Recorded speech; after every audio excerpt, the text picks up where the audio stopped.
बहुत सारे लोगों को ये लगता होगा कि सिखों का भगवान कृष्ण या राम जी के साथ कोई भी संबंध नहीं है। पर आप खुद ही सोचें, जब गुरु नानक देव जी ने सिख धर्म की स्थापना नहीं की थी, उससे पहले क्या था? लोग कहाँ जाते थे और किसे पूजते थे? इस वीडियो में हम जानेंगे कि सिखों का भगवान श्री कृष्ण जी के साथ कोई संबंध है भी या नहीं। क्या सिखों के पवित्र गुरु ग्रंथ साहिब जी में श्री कृष्ण या राम जी का कोई वर्णन भी है या नहीं?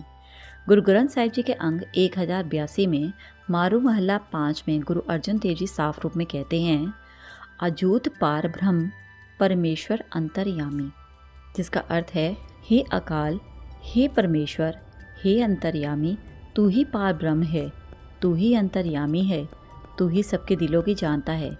और अगली पंक्ति है, मधुसूदन दामोदर स्वामी। बहुत से लोग ये शायद नहीं जानते होंगे कि श्री कृष्ण जी को दामोदर भी कहा जाता है, और दामोदर का अर्थ है जिसके पेट के आसपास कुछ बंधा हो। और श्री कृष्ण जी को दामोदर इसलिए कहा जाता है, जब बाल अवस्था में वे माखन चोरी करके आते और ग्वाले ने जब उनकी मैया से उनकी शिकायत करने लगी, तो एक दिन उनके मैया ने उन्हें ओखली के साथ बांध दिया और उनके पेट के आसपास रस्सी बांध दी, और उन्होंने अपनी शक्ति से उस ओखली को भी मुक्त कर दिया। उस दिन से श्री कृष्ण जी को दामोदर कहा जाने लगा। और इस पंक्ति का अर्थ ये है कि तू ही मधुसूदन, तू ही दामोदर, तू ही सबका स्वामी है। अगली पंक्ति है, ऋषिकेश गोवर्धन धारी मुरली मनोहर हरिरंगा, जिसका अर्थ ये है कि आप ही जगत की ज्ञान इंद्रियों के मालिक हो। आपने ही संकट आने पर गोवर्धन के पर्वत को अपनी एक उंगली पर उठा लिया था और अपनी मुरली की मधुर ध्वनि से सबके दिल को मोह लिया था, और आपने अपनी मुरली से अलग अलग लीलाएं भी दिखाई हैं। गुरु अर्जन देव जी अगली पंक्ति में साफ रूप में कहते हैं, मोहन माधव कृष्ण मुरारी।